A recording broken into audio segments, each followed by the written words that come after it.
A few days ago, Minister Brown, referring to the eviction of 36 families, said that there had been misinformation, which he said is insinuating this move by the landlord is a reaction to the new rental rules. He was backed by the Taoiseach, who fobbed off Deputy Ivana Bacik at Leaders QPL. He said there was claims by the opposition that there was insinuations that this move is a reaction to the new rental rules.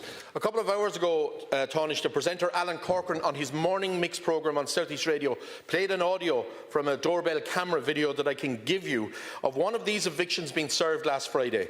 The agent for the landlord, armed with a batch of envelopes, declared to the tenant, "Bad news, you've heard the new rental rules, so we're serving evictions." The tenant said, "So we're getting kicked out?"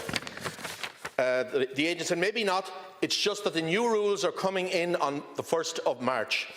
We think it's better just to sell up and get out. We're giving ourselves the option. Today we're going to give ourselves the option that we can do that." We don't know how it's going to pan out over the next week, but there'll be loads of radio shows and political debates next week. But we make the final decision then probably in about 10 days.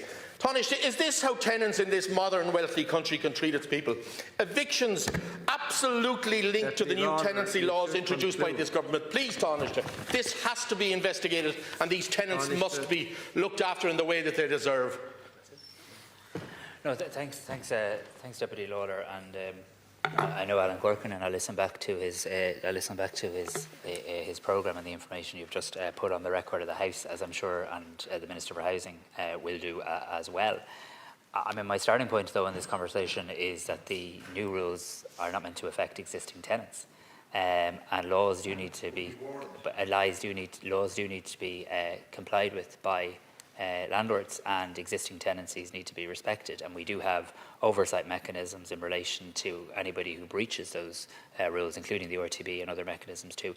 But I think it deserves a substantive reply, because clearly this has affected quite a large number of people. So I'll ask the Minister Brown, here's the information that you've had, and he has that information, you tell me, and I'll ask that he comes back to you directly.